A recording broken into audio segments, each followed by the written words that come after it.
It's my distinct pleasure to introduce our panel, and particularly the main speaker of this panel, Dr. Catherine Broom. Professor Broom is an associate professor of education at the University of British Columbia. She has been teaching for more than 20 years at both high school and university level. I won't bore you with the full list of her publications, which is extensive and growing. Suffice it to say, she has published in numerous peer-reviewed journals and book chapters and written a book herself. Her primary research interest is in citizenship education, and to demonstrate her credentials in this field, she is the editor of a journal called the Citizenship Education and Research Journal. So without further ado, I will turn the time over to her. We'll talk about citizenship education. Great. So thank you for being here. It's a beautiful day, and I'm really happy to have you in my presentation. I've made it a little bit different in that it's an informal sharing based and intertwined with the research that I've done. So hopefully, if you have any questions about any of the research or thinking that informs my research, please feel free to ask questions. So we're looking at what does it mean to be a good citizen in complex and complicated times, the choices and challenges we each face in a globalizing world. People around the world are suffering. People are dying of hunger in incredible numbers in a time of prosperity for others. We're also facing conflict and natural disasters. Many of us are concerned about North Korea and what is being said there.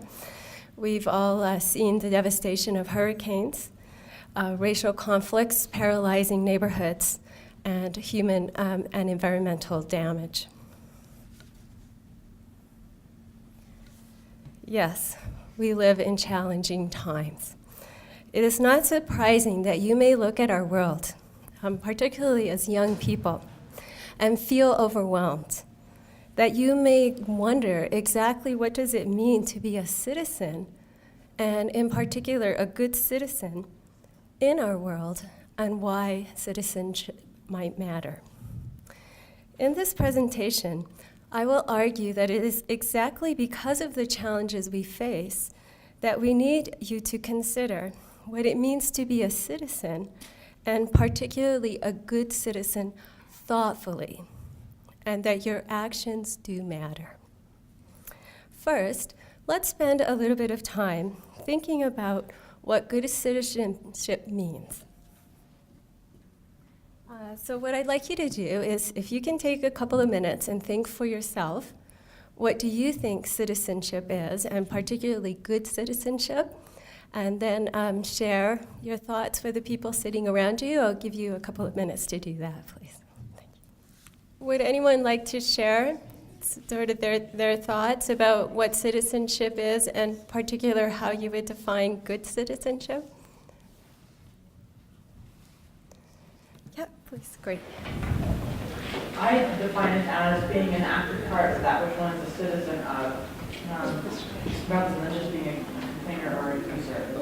And good citizenship means being not only active, but being an active listener. Excellent, thank you. Good answer. So it has a component of being both a part, but also a participant at the same time. Good. So scholars and thinkers have actually been thinking about what it means to be a good citizen for thousands of years. In fact, there are diverse conceptions of citizenship, and perhaps one of the most well-known goes back to Athenian times when free men, because it wasn't all men, and it certainly wasn't women, but free men participated directly in their political communities through public elections, discussions, and decision-making. Citizens voted directly on governance issues. So in fact, the word democracy comes from the Greek demos, which means people or community, is another one of the translations, community, and kratos means power. So you could even translate it as community power. Since then, democracy as a political system has evolved to various forms of representative democracy around the world, in which citizens participate in governance affairs in some manner. The term has come to combine a number of concepts from attitudes to actions in relations to some form of governance. So in other words, as we would expect, citizenship is complex, contested, and conceived in varying ways, depending on ideology and culture. So a simple example is in different countries, teachers have different conceptions of the good citizens they're trying to educate in their classes. So some want to educate dutiful citizens, others critical, skeptical, caring, good, or protesting citizens. All of these are different types of conceptions on citizens relating to political governance in different ways. There's others who talk about actualizing citizens, who actively create their own meetings with and through social media. One of the well-known conceptions in the States, we have Weston and Kahn, and they look at American citizenship education programs, and they describe 3 kinds of citizens. The personally responsible citizen, who supports their local community through behaviors such as service-oriented, like donating money. There's the participatory citizen who's actively involved in civic life, and then the justice-oriented citizen who aims to increase social justice in society. Another well-known conception comes from England. We have Heater, and he talks about a conceptual cube of citizenship, where you have elements of citizenship such as your identity, what your legal and civil framework is, as well as your political and social elements. But he also connects this to the global spaces, ranging from provincial to global spaces, and to your educational elements. So what do you know about knowledge, and what are your attitudes and your skills that you require or you have as a citizen? Much of the work that we have in citizenship education today actually comes from Marshall's work in the 1950s, a British scholar. And he argued there's 3 major conceptions, if you like: the civic, the political, and the social. So the civic relates to your legal freedoms, the rights that citizens enjoy. So we talked a little bit in one of our previous presentations about human rights and civil rights, and that relates to Marshall's conceptions of civic citizenship. Then we have political citizenship, and this is one that we often associate with citizenship, and this is participation in political processes, whether that's through a direct form of democracy, as in Athenian times, or a representative form of democracy like today. So some kind of participation in the process of governance is political citizenship. And then we have social citizenship, which is where you have institutional and other support provided to other individuals in society. So in other words, it's pretty complex, and it's understood in different ways. And perhaps maybe take a minute or just to reflect on what you talked about in your conceptions in citizenship, and where did you place yourself? Were you sort of in the political side, perhaps in the social, perhaps in the civic?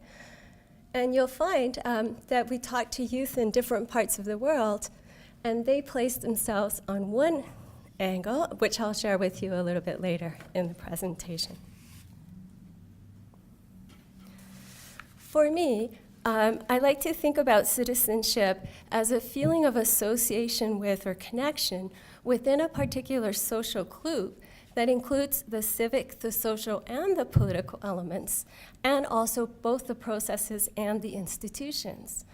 Although citizenship is often equated with being a citizen of a nation, it does not necessarily equate to national boundaries or spatial borders, even though we're often thought to think it does.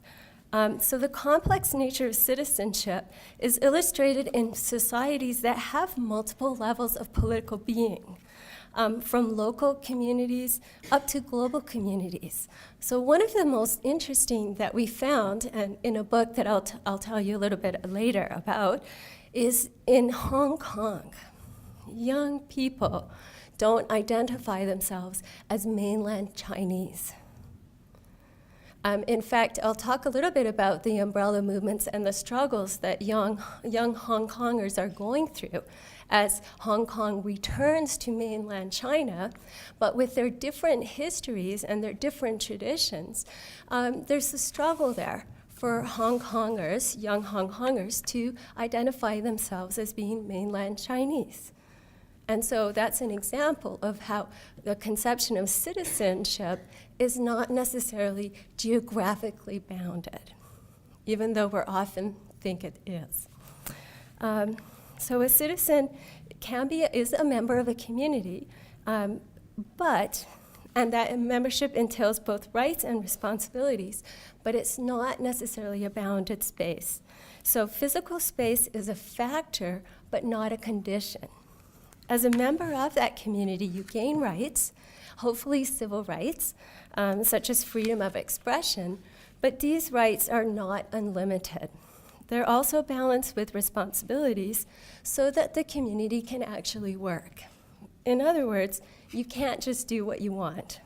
That's anarchy, right? So there has to be some kind of bounded limits to the kind of things that you can do within that community. And active citizenship is the individual's social, political, or civic actions within those community spaces. And when you engage in these processes, you are empowered. So there's a connection between empowerment and activity. That's important to understand. So this definition considers the political, the civic, and the social forms of citizenship in a broad and in a fluid manner. And considering that citizenship is understood in different ways, our views and our actions can be diverse and differently understood and articulated while encapsulated in the same terms. So in other words, language and concepts can be very powerful in shaping what we believe and do. Varying conceptions may be underlain by different value systems, such as what it means to be good. Is it enough to vote? Is that being a good citizen? Or should I be a good neighbor? I had the opportunity to collaborate with scholars in 6 nations with diverse experiences with democracy. So I worked with scholars in Mexico, local scholars in these countries, Mexico, Italy, India, England, Hong Kong, and Japan. And what the scholars did is they did surveys with young people to look at what the young people's views of citizenship were. They were also citizenship education scholars in their nations, so they wrote a contemporary context of citizenship in their nation, historical context. Uh-oh. I hope it comes back.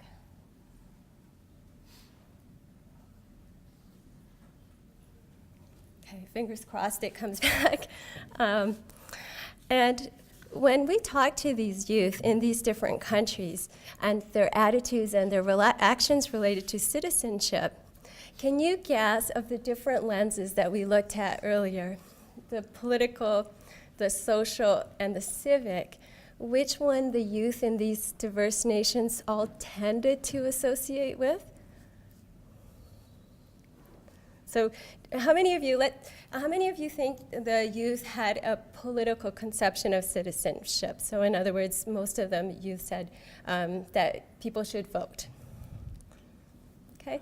How many of you think the youth had a civic conception? In other words, it's my rights that I have as a person. And how many thought the youth said it's a social form of citizenship? In other words, being kind, being a good neighbor. Okay, you must have read the paper. Yes, so in all these nations, 2 of the findings were really interesting. One, these nations have very different experiences with democracy. Right, so from Hong Kong, that was a colonial part of the UK, to India, which has a very different kind of historical background as well.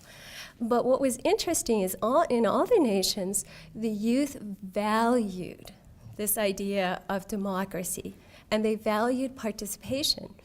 But they all considered good citizens to be social good citizens. So in other words, good neighbors, not necessarily active politically, but active socially, being kind, helping your neighbor.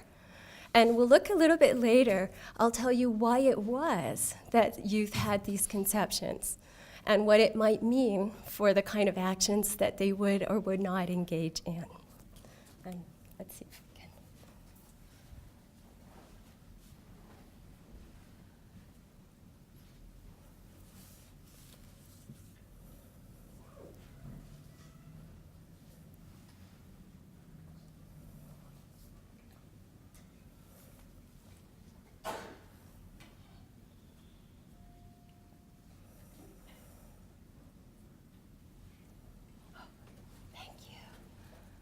Okay, fingers crossed it won't shut down again. This is the book that was published in 2016, and I'll tell you a little bit more about the findings a little bit later on. For now, I'd like you to think about that citizenship is a concept towards which we aim, even though we may differently conceptualize it and actualize it.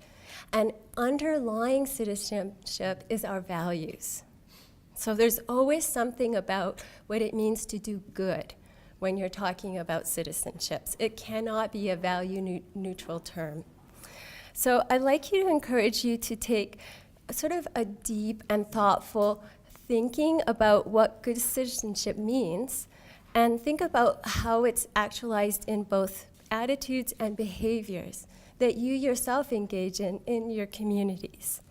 And to think about those actions within the public space or the public commons outside of your own personal lives.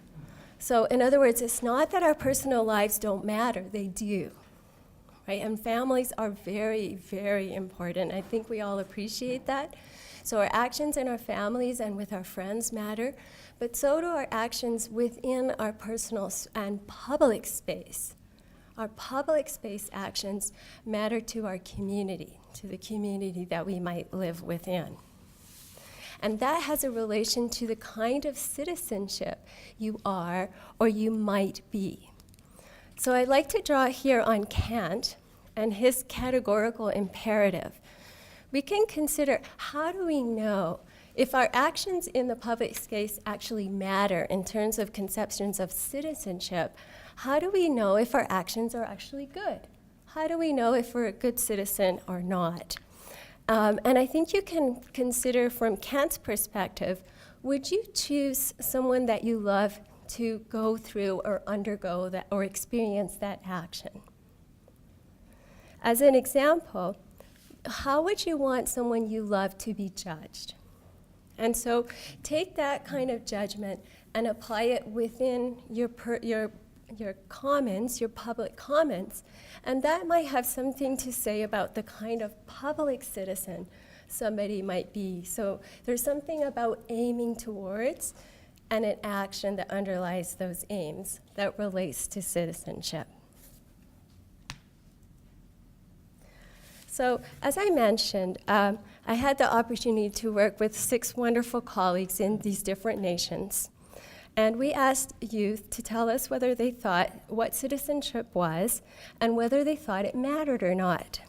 And in all nations, the youth told us that democracy and citizenship were important, and that we should participate in our societies. However, as I mentioned, not all the youth were active politically. In fact, most of the youth were not active politically. So that's why we get a lot of literature talking about disengaged youth, right? Because youth were not active in a political sense. And when a lot of the studies are carried out, they're looking for political citizenship as the example of active citizenship. So we found that youth were actually not apathetic. What they were doing is they were reading their context very carefully and then making decisions about how to participate based on their reading of their context and their own beliefs about what it meant to be a good citizen. So here's a few examples. In Mexico, the youth choose not to engage in traditional political civic actions such as voting. They consciously choose not to vote. Okay? Can anyone guess why they might make that decision? They feel, and they were quite open about this, that their political system is corrupt. And they've either seen or they've heard about voter intimidation and other coercive strategies that are used to push people to vote in certain ways. So they said, that's not what I think good citizenship is about. I don't want to vote because I'm being coerced into voting or feel afraid because my vote has been pushed in a certain direction. And so the youth chose to be citizens in a social sense. So they overwhelmingly stated in Mexico that youth were good people in the sense of good neighbors. And they did not give up on being active as political citizens, but what they did is they found new ways of engaging in politics in the States. So they didn't vote, and that's why they might be seen as being apathetic if that was your measure, your research method that you used to look at whether youth were active or not. But they found other ways that might not have been measured. And one of the big ones that Mexican youth used is they used social media to put pressure on the government to reform some of its practices, particularly Twitter and other forms of social media. And one of their campaigns using Twitter was so successful that it actually brought new legislation to increase the transparency of government officials' assets. Because as you know, they're concerned about corruption, and that's one of the reasons they didn't engage in traditional political avenues. So they launched a very successful Twitter campaign, and that actually led to legislative changes that increased the transparency of government procedures. So even though you might have done research and found that they were apathetic in the political sense of not voting, they were actually very active. They were reading their context, they were seeing what's going on, and then they were making decisions about how to participate based on thoughtful and careful readings of their context. In Canada, statistics have argued, and it would be interesting to see if this is the case in the States, but statistics have been arguing for the last 20 years with a lot of concern that Canadian youth are not voting anymore in our elections. However, anybody who follows Canadian politics, no? It's very exciting. Actually, does anybody know who our Prime Minister is right now in Canada? Justin Trudeau, excellent. And do you know, pardon me? Justin, well, that's the interesting thing. Do you know who elected Justin Trudeau in Canada? The youth vote. So even though people have been arguing, political scientists across Canada have been decrying with a lot of concern youth voter apathy, in the last election, youth voted in record numbers. So they read their context. There was something about Justin Trudeau that they really liked. And partly it was a reaction vote to having 10 years of conservative government. And the youth were really excited by this new young candidate who they felt was going to represent them as youth, and whose father was a previous prime minister who's celebrated in our social studies books. Celebrated. There's pictures of Mr. old Trudeau, so Justin Trudeau's father, and all the actions he did towards bringing multiculturalism to Canadian society. So he's kind of a Canadian hero in our books. And young people have read about him. They know him in schools. When they saw Justin Trudeau's name, and this young, handsome man who spoke to youth concerns, they voted in record numbers. So they read their context and they felt excited about electing a new prime minister. I've talked a little bit about Hong Kong, and I don't know if many of you have followed that. It's really an interesting story for anybody interested in democracy and citizenship work, because Hong Kong was a British colony, and sort of brought in some of the British forms of democracy into Hong Kong society when it was under British colonial rule. So with its distinctive history in relation to China, whose human rights record and autocratic government is of concern to many of us, youth in Hong Kong have actually been some of the most active and vocal in fighting for maintaining political and civil rights in the nation. Young university and young high school students.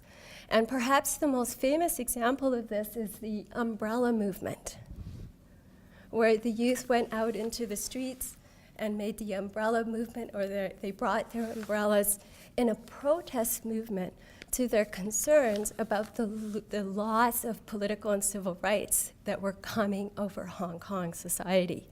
And in fact, right now there's a lot of concern among many people in Hong Kong about how Hong Kong is being reintegrated into Chinese society and the disappearance of some activists in Hong Kong. I'm actually impressed by the courage of these youth who have not let fear, particularly fear of political and other forms of repercussion from the mainland Chinese government, and to stop them from fighting to maintain their civil and political rights. In Italy, youth have found new ways of participating in political life because they felt barriers to participation through traditional political means. And their participation has been through social media, and it's actually been effective. So in Italy, youth felt they didn't have any way of getting involved in traditional political forms of governance, and they found new ways, particularly using social media, like the Mexican youth. And that actually impacted politicians, including getting some politicians outed for corruption and getting some politicians losing their jobs in Italy.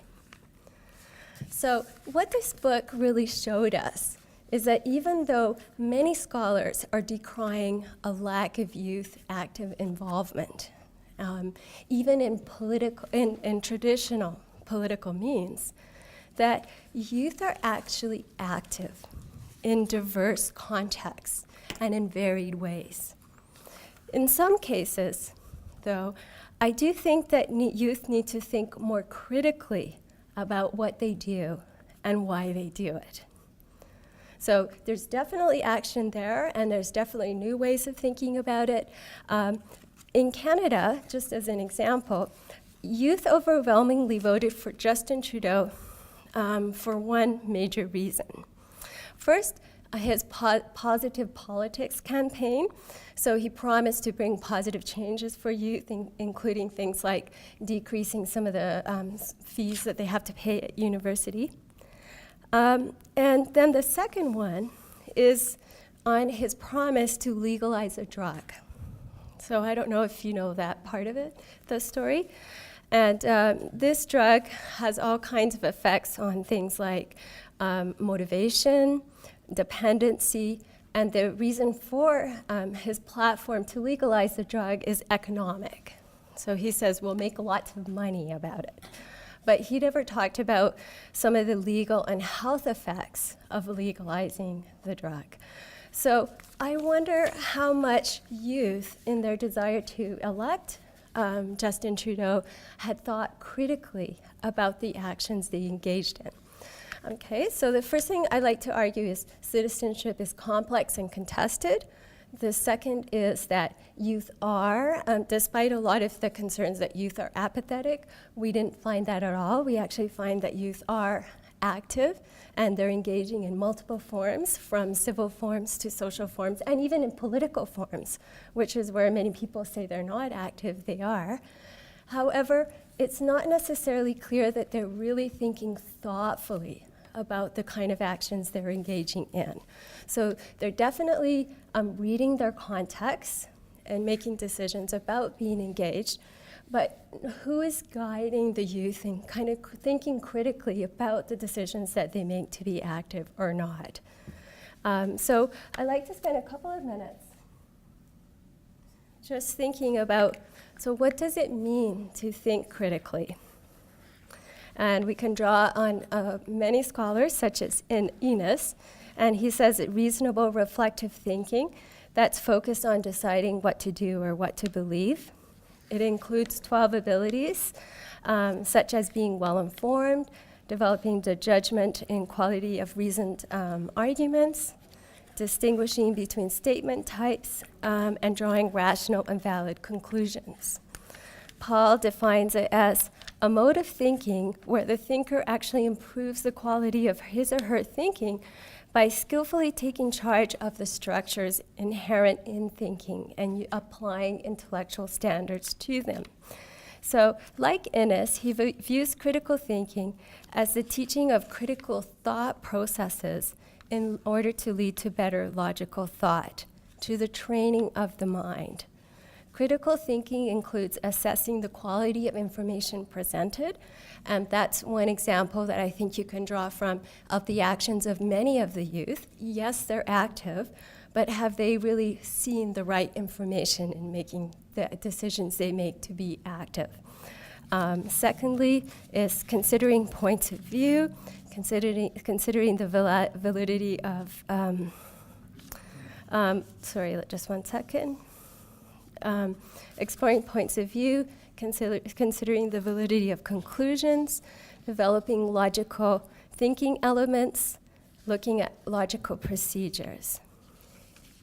Okay, so critical thinking is the development of improved thinking processes through the learning and the applications of a number of principles of good thinking. And this is also the way that Balin talks about this in her work in Canada, where she says, thinking through problematic situations about what to believe, where the thinker makes reasoned judgments that embody the attributes of quality thinking. So this quality thinking can actually be taught. And here I speak as a teacher and an educator and as professors, right? Through the teaching of habits of mind and thinking skills that gives students critical challenges to think about. And he talks about critical thinking as involving both sort of critical thinking competencies, but also character traits. Things like open-mindedness, intellectual tools, and logical procedures that students can learn and then apply in their own life. And Lippmann talks about skillful, responsible thinking that facilitates good judgment because it relies on criteria, it's self-correcting, and it's sensitive to context. You can use reasoning skills, judgment, recognition of logical fallacies, and teaching students how to consider contextual factors in decision-making through inquiry-based learning.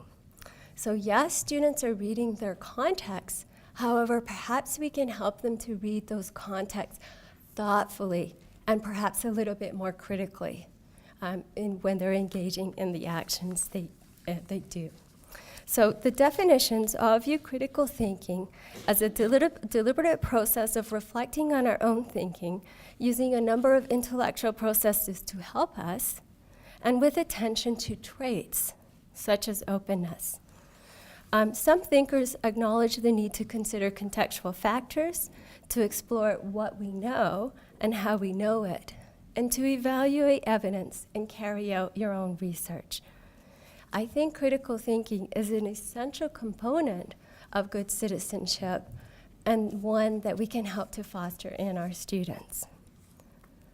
So I would like to encourage youth to act, but not simply react. Yes, you can be active, and we always are active in some sense, right? But to be so thoughtfully. And what does it mean to be active thoughtfully? It means first to think through how you are yourself the product of your own lived experiences and events, and how your context might have shaped who you are. I would like to share this model with you and have you reflect on it in relation to yourself. How has your civic mindset been shaped by your experiences? How might this affect how you act in a certain situation? In this model, which we develop in the first chapter of the book, our actions are argued to be the product of both our internal and external factors. I encourage you to be aware and attentive to both of these. For internal factors, you can consider such things as what are your guiding principles and values. For your external context, you can consider what factors shape and constrain how issues may be thought about and addressed. And one of the interesting things about doing research with colleagues in different nations is you get to see how issues can be thought about and conceptualized in very different ways, and then addressed in different ways as well. So take a few minutes to look at this model and think about how it might shape you and how you think about good citizenship, which might be positive, which might be negative, and which have you thought about critically as individuals. And so in this model, we argue that your internal and external elements create your civic mindset. Your civic mindset influences how you perceive or relate to the events that happen to you within your life context. And how you act is the product of both the event and your cognition of that event. So I'm advocating, if you like, or suggesting in this model, thinking both about who you are as an individual and what has shaped you, and critically interrogating these things and how they might influence the way that you participate and think about and understand citizenship, and particularly good citizenship, and how that might influence the kind of actions that you engage in.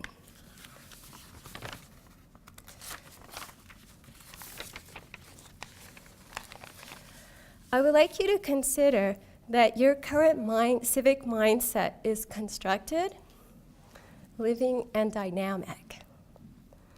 That your lived experiences shape who you are and what you believe, but they don't make you who you are.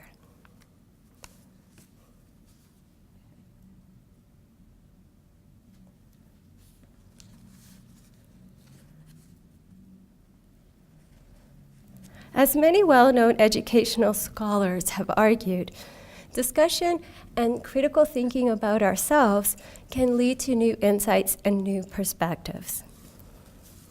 And once you've thought critically about yourself and how you've been shaped, think about what kind of actions you can engage in that go along with your beliefs about what citizenship means. Because actions do matter. We are actively constructing our world through every action that we engage in, from a small one to a large one. And our actions can bring positive or negative results. You might say, some of these events that you talked about at the beginning of your presentation, they're too overwhelming. There's nothing I can do about them. And in fact, some studies with Canadian youth have found that youth are afraid and concerned about the condition of the world that we're in. And there's a reason for that, right? But you can actually make a difference, even if it feels overwhelming. And history shows us that. I'd like to give you two really great examples. First, the abolition of slavery as part of the civil and human rights movements, the evolution of better technology, and the women's movement. When my father went to university in the 1950s, there were still signs on the doors, no women allowed. When my father was a young man, I couldn't be here talking to you because I was a woman. And women helped to bring these changes little by little, piece by piece, one step at a time. And that's the same with the civil and human rights movements and the wonderful stories of the freedom schools and the actions that people have engaged in. Individuals acted in their context in ways that brought changes. And most of these occurred gradually and piecemeal ways. So to conclude, so far we discussed good citizenship, what it might entail, and how you might reflect on what good citizenship might look like, using reflection on yourself and critical thinking. Good citizenship in some form, however, has an element that is expressed. So I can't just believe I'm a good citizen. It has to be demonstrated in what I do, because our actions speak about what we believe. Thus, I like to consider how you act on your beliefs, remembering that not acting is actually a decision, and it states something about what we believe. In the study that we conducted in these 7 diverse nations, youth didn't want to engage in certain contexts in certain ways. For example, Mexican youth chose to engage civically in diverse ways when they lived in contexts subject to political corruption. I don't think we have to let our context necessarily guide our civic behavior, but rather we can find ways to act that are helpful in improving our society or our community, our citizenship community, if you like, while paying thoughtful attention to how contexts themselves might shape or constrain us. We can be creative in evolving new ways of thoughtfully and creatively acting. And I've been highly impressed by the youth in all these nations about how they've been able to do that, how they've been able to find new ways of acting and new ways of engaging using social media forms.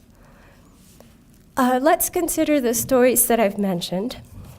Individuals engaged in actions such as writing letters and protesting, and these were based in thinking about what kind of society we should be aiming towards.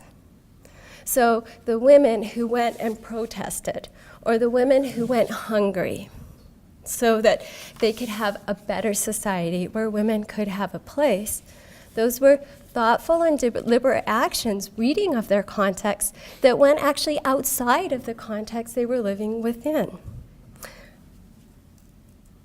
If you have time, I'd like to suggest that you watch this video when you, it's about a child soldier in Canada, and it's a very powerful story about how we're born in certain contexts, how those contexts might shape us, but how we might go beyond them and outside of them. And this is a story of a young boy who grew up in Africa, in a society in which he did not have a lot of rights. He was kidnapped and sold into a child soldier camp. And he tells a little bit about his experiences in that camp, what they tried to do to make him into a soldier at the age of 13, and how he escaped from that, managed with his mother to escape to Canada. It's an incredible story. And now how his life is dedicated to telling people, young people, about the options and choices that we have in how we choose to live our lives and what we choose to do with our lives.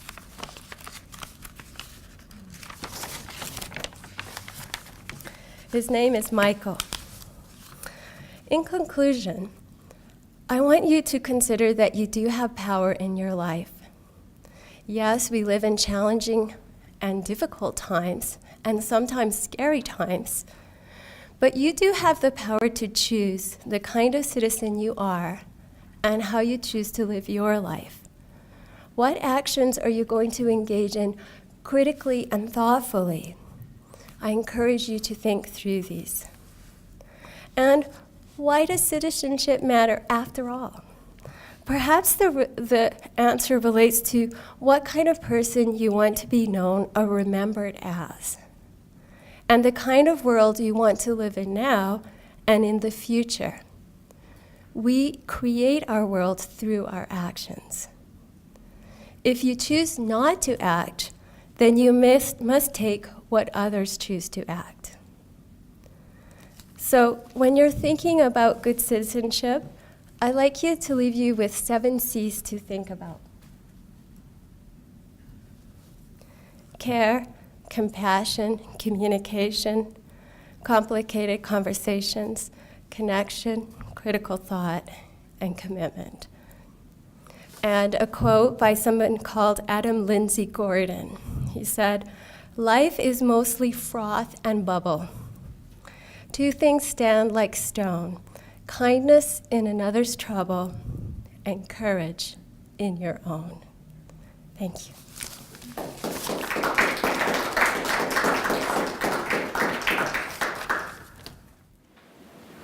Thank you, Dr. Broom, for such an illuminating and thought-provoking address.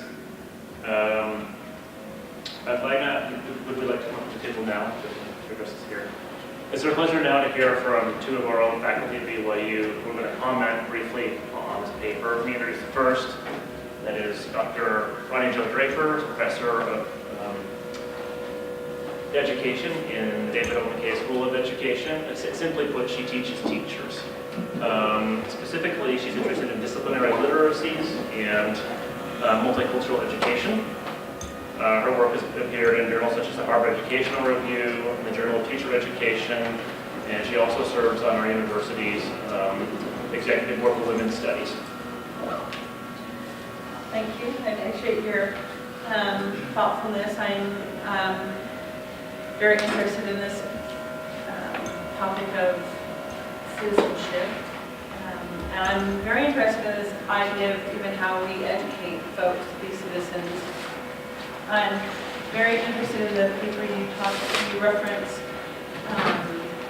John Dewey and Paul Freire, who are folks who I think about a lot and whose work I reference a lot.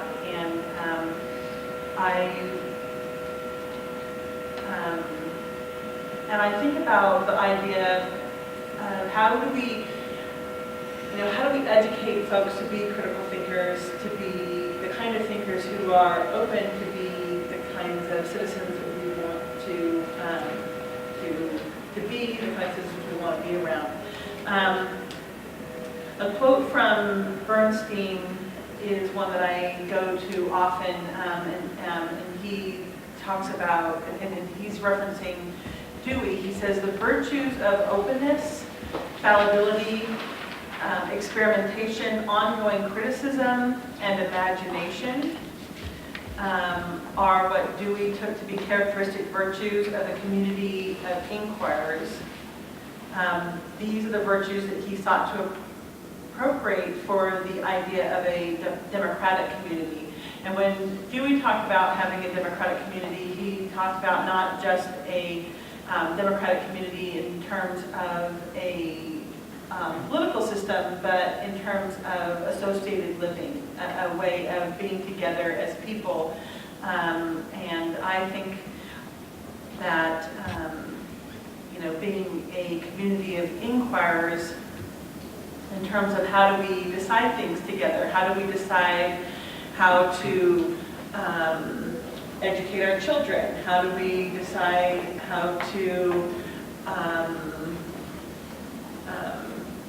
create a recreation center, how do we decide how to put a road here or put a road there, or whatever it is that we're having to decide within our community. We have to inquire together, and in order to do that, we need to listen to one another. We need to be open. We need to understand that we're each fallible, and that we have to be open to criticism, and that critical part of thinking is really important. Paulo Freire, who is an important thinker in the area, or who has been an important thinker, I always talk about him as if he's still with us, but I know that he isn't, unfortunately. His thoughts about critical thinking go beyond just sort of thinking deeply or being very, very thoughtful, but to be critical in a way that can make some people very, very uncomfortable, in that he was willing to sort of question the authority that people even have in terms of why, their authority in making particular claims, or their questioning their authority and having their authority, which, as for an educator, can be very, very uncomfortable. I'm preparing young people to be critical thinkers, and then they start being critical of me and start questioning my authority as an educator. That can be very uncomfortable. I remember one time as a mother and somebody who's very interested in preparing my own offspring to be critical thinkers. I remember one time I came home and I might have been a little grouchy. That sometimes happens. And my son said to me, "I understand that you are in a bad mood, or you've had a rough day, but it is not okay for you to take it out on me." And I remember that moment, I kind of wanted to hit him. So I wanted to exercise that authority of, like, I'm your mother and you don't get to just not behave, or you don't get to just do what I say. But I remember also in that moment having a bit of clarity and being very proud of my son for having the critical awareness and the ability to stand up to my authority in a very civic way. I thought it was very respectful, and a way that respected his own boundaries as his own person, that questioned my authority as his mother, in a way that respected my day and my feelings, but in a way that also challenged me to remind me that the way that I was behaving, the way that I was treating him, was not okay, which I thought was a beautiful moment for someone who was so young. I think he was around 12 or 10 or so at the time. He was a very young person. And I remember in that moment thinking, if I'm really a person who cares about critical thinking and about critical citizenship, then in this moment I have to say, you're right, son. It is not okay. I am overstepping my bounds as your mother, and I am fallible. It's not okay, and I appreciate that you've taken the time to speak up and to question me, and to do so in a respectful way, and that was a moment of education and of citizenship education, and that we as educators, both in formal ways, when I'm an educator and a teacher, or whether I'm an educator in informal ways, or I think still informal ways as a parent, that we have to think about those moments and the way that we're educating and understanding that this is a moment where I'm teaching somebody how to be a citizen in my home, in the community, and in the world, and all those moments matter. And I don't have a good way to kind of wrap that up, but I appreciate your work and understand that these are big ideas, and sometimes we don't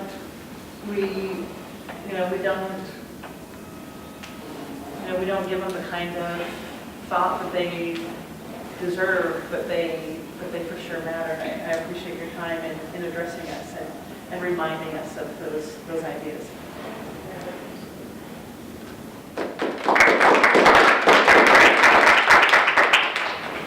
Finally, I'm pleased to introduce my colleague in the Department of History here at BYU, Professor Jeff Noakes. Professor Noakes also teaches teachers. He's interested in history education and historical literacy. What he does is think carefully about how historian history teachers use primary source documents and source material to convey information to students. That's really the core of what he does. So without further ado. Well, I appreciate that paper as well, Dr. Broom. This is a great question. What is a good citizen? And it's a very timely question. We look at people that kneel during the national anthem at football games. Are they exercising good citizenship? And I think if you ask just a general poll of people, you would get about half the people that would say absolutely not, terrible citizenship. And then the other half would say, yes, what a great act of, they're drawing attention to a problem, they're active, they're trying to solve issues. And so I think it's a great question. What makes a good citizen? And the paper really addresses a lot of the aspects of that, critical thinking and being active and those types of things. A few years ago, I was reading, as I was going through documents, I was reading the Treaty of Paris that ended the Revolutionary War. And I want to read a line from that treaty, and I want you to listen very carefully to this. There shall be a firm and perpetual peace between His Britannic Majesty, the King, and the said states, the United States, and between the subjects of one, and the citizens of the other. As I read this, it dawned on me that as the United States was born, there's something special that happens. This idea of citizen is being resurrected to the world. And of course, in ancient Greece, classical Greece, this idea of citizen was important. But now we've got the subjects of the United Kingdom, or Great Britain, and the citizens of the United States. And as I read that, I thought, what is the difference between being a subject and being a citizen? And I think this also gets at the heart of that question. What is a good citizen? And in my mind, a subject is someone who is obedient, a good subject. But a citizen is someone who recognizes that this is not just the king's country to rule, but this is our country, and when problems arise, we work together to solve them. I think there was a little bit of a jab given by both the people of the United States that wrote this treaty and the people of Great Britain. I think the British were mocking the idea of citizen a little bit as they wrote this, and they thought, yeah, good luck with that. Here comes anarchy, have at it. And in the United States, as we ratified the treaty, we said, yeah, go back to being your subjects again, doing whatever the king says. And so, you can see a little bit of the clash there if you read between the lines and that. But these are great questions and really worth a lot of thought and consideration. I want to just tie this in really quickly with an experience I had. You talked about Mexico, Canada, Hong Kong, Italy. I want to bring in the great place of Payson, Utah. So it's a small town just south of here a little bit. A few years ago, I had an intern that was going to be teaching at Payson, and she said, I want to experiment with citizenship in my classroom and trying to prepare young people for citizenship. Do you want to come in and do some research in my class? And I said, yeah, I love it. This is a perfect opportunity for classroom research. And so I went into her classroom, and she said, this goes against my grain. I am authoritarian by nature, but let's take one of my classes and we'll experiment with turning things over more to them and letting them solve the problems and establish the rules and things. I like the idea, let's go for it. So her 8th period class, which was by far her hardest, we drew out randomly, and that was the class she was going to try this citizenship training with. And the way that it worked is she would do things like this. On the first day of school, she said, in all of our other classes, she said, these are my rules, consequences are posted up there. If you're not in your seat when the tardy bell rings, you'll be marked tardy, and yada, yada, yada. She goes through the rules. In her 8th grade class, she says, these are my rules, but I want to turn them over to you for a minute. Do you see any issues with these? Are there ways that we can improve them? What should we do with these rules? One of the kids raised his hand. I observed almost every day of her class for half the school year. One of the kids raised his hand and said, I think we should have 5 minutes after the tardy bell rings before we're marked tardy. And one of the other kids in the class said, 5 minutes is kind of a long time. And she said, yeah, it's kind of a long time. And so pretty soon there's this discussion, and finally somebody says, what about 10 seconds? And somebody else said, 10 seconds, that's pretty reasonable. What do you think? And she says, I can live with 10 seconds. So are the rest of you okay with that? 10 seconds to be in your seats? And they voted on it as a class, yeah, we'll do it. Day 2 comes along, the tardy bell rings, she says 10, 9, 8, 7, 6, counts down, and then she says, I'm sorry to these 2 girls who were standing next to their chair, you weren't in your seats when the bell, 10 seconds after the bell rings, so I'm going to mark you tardy. And they're like, well, we're here, we're in the class. Well, remember, yesterday you came up with this rule, and so you're going to be marked tardy today. Day 3, the bell rings, and what happens? The kids count down. 10, 9, 8, 7, 6, 5, 4, 3. Everybody's scrambling for their seats, and they're all there. And she's just back at her desk, doing whatever. And guess what? The rest of the school year, as things came up again and again, she would turn it over to the class. We got writing on the desk. What are we going to do about it? Well, I think if somebody gets caught writing on the desk, they should have to come in and clean them up. Is that something we can live with as a class? Yeah. They vote on it, they go for it. Well, what had she done in her other classes? She had said, if I catch any of you writing on a desk, I'm making you come in and clean it up. So the consequences were the same. The difference was the kids came up with a solution. And what we found at the end of the year as we interviewed the students, there were just great comments they made. This happens in real life. She's teaching us that if we don't like something or if we don't agree with something that's going on, we can talk to somebody about it and see if it can be changed. And these are these little 8th graders, and they're comment after comment that are like that. It really was impressive the way that works. So that's citizenship in Payson, if you want to add a chapter in the next edition on that. But I appreciate your work very much, and look forward to looking more into that book that you produced. Thank you.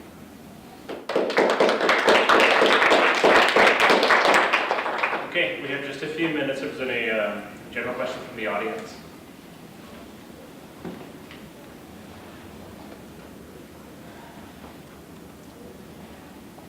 Please.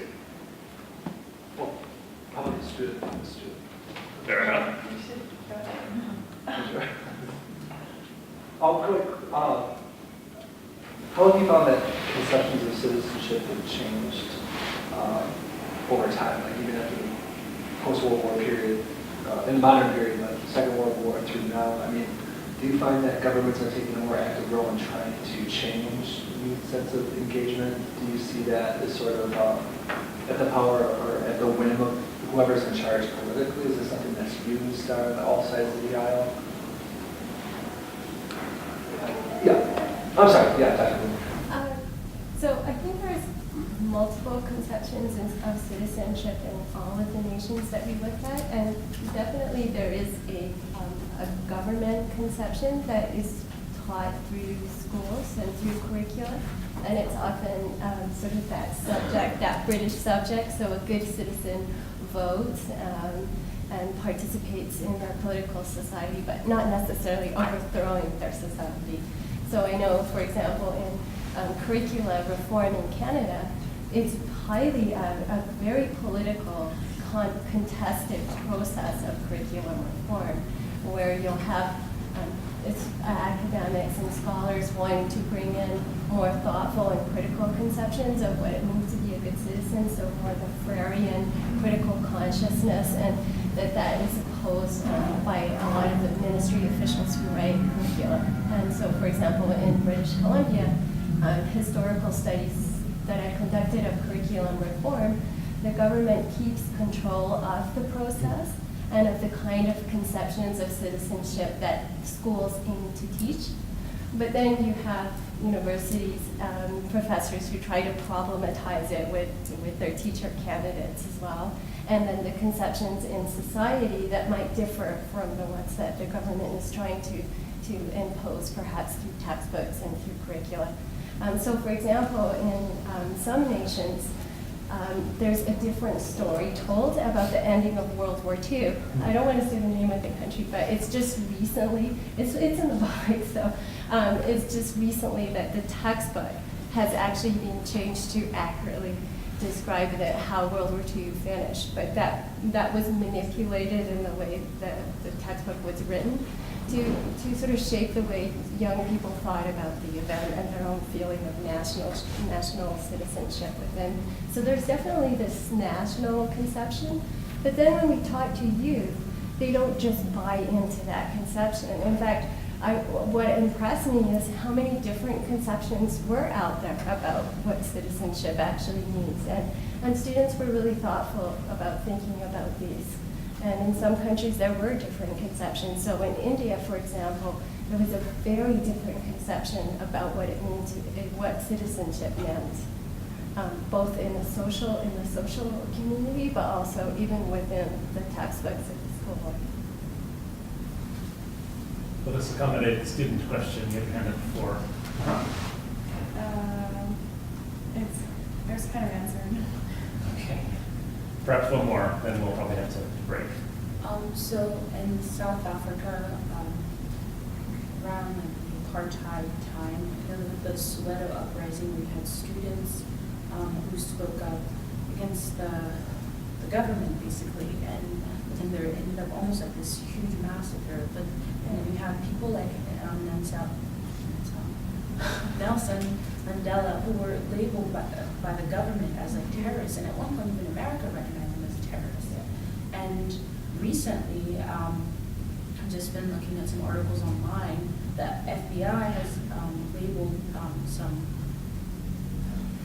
because of like some of the stuff that's been happening in the streets of America, like some labeled some black people as black national extremists, and so has even put watch on them. But I know to some degree they are advocating for their rights, and they're trying to participate in civic engagement through different means that are a bit more assertive, a bit more brutal at times. And so your explanation of what it means to be a good citizen, even though I've like look at the aftermath, like pictures of streets where like stores are completely wrecked and destroyed. If you're looking at that, you're like, this doesn't make sense. How is this supposed to help the community? These people are about, they want to improve their community, yet they're destroying it and creating all this destruction. So then my also follow-up question to that would be like, why is your model or your explanation of good citizenship, does that work really for a society where there's not that racialized structure? Because these people, to some people, they're like, those are not good citizens, but for them, they consider themselves members of the society and citizens of this country. Yet, does that make sense? It's a really excellent question. Really good, and I have a few points. So we have in our textbooks somebody who used to be considered to be a rebel, and Louis Riel, and he was finally hanged by the government for leading a rebellion in central Canada, right? At the time, he was considered to be a rebel and he was executed. Now the story about him has changed, and now he's considered to be a national, somebody who fought for the rights of some of the Métis people in central Canada. So definitely how people are written. You hear a lot about, I know there's a lot about fake news right now, so that's part of why critical thinking isn't so important. Being really thoughtful about who's constructing the stories that you hear, how people are being constructed, doing your own research and your own thinking thoughtfully about the news that you hear. The second response I would give is definitely there's civil citizenship, social citizenship, and political citizenship. They're overlapping, and they're definitely influenced by context, and context matter. So one of the chapters of the book is actually unwritten. And it was a chapter about a nation in Africa. And we went and we collected the research. We started writing the chapter. I sent the chapter to my colleagues in that nation, but at the time they were having really severe political and civil unrest and big political issues with intimidation and so on. And they wrote me back and said, "I'm sorry, but we can't publish the chapter. We fear for our safety." So yes, context matters. And with the context that you're in, the elements that you have in that society. So people talk about a civil society, and we're really lucky in Canada and the States that we have those elements of a civil society where we have certain rights, right? And those make it a lot easier to have certain forms of engagement and freedom of speech. So that's why the youth were reading their context and making the decision about what kinds of participation they have. So yes, context matters, and context matters a lot. And we need to be thoughtful and critical in terms of thinking about how we engage in our context. But on the other hand, how have people brought civil societies to places, right? So look at, you mentioned England. Me being here as a woman in the university, how did those things happen? And if you look at some of the stories in the past, it's actually amazing what women did to be able to gain some of those rights that we enjoy today. So on the one hand, yes, thoughtful and critical, but on the other hand, having perhaps courage as well to think about what kind of things we can do. Does that make sense? Well, I think you talked about earlier too, you talked about the idea of geography deciding community, but sometimes, whenever we talk about a community, that presupposes an in-group, but that also then defines an out-group, right? And that isn't always decided by geography, but there's some sort of boundary to that. And sometimes that's race, and sometimes that's gender, sometimes that's sexuality, sometimes that's socioeconomic class, sometimes that's religion. I mean, we have all kinds of different ways of deciding who is in the community, who is out of the community, and then questions arise about, how do we decide that changes can be made? Those changes have to be made by individuals within the community. How do people within the community decide to expand their own borders to include more people in the community?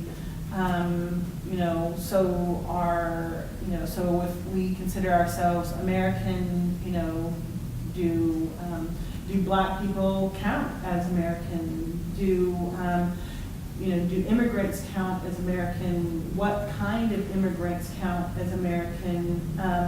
And that we then we shift our own boundaries of our community to include or to exclude. And then sometimes how we make those decisions can feel violent, and sometimes they are violent, and then we have to ask ourselves, what are the costs? What are the costs of inclusion? What are what are the costs of exclusion? What are the costs of revolution? What were the costs of the creation of the United States, separate from Great Britain? I think those are always hard questions, and sometimes those are questions easier answered well after the fact. They're more difficult to answer in the moment. But we are out of time, but join me in applauding our panelists one more time.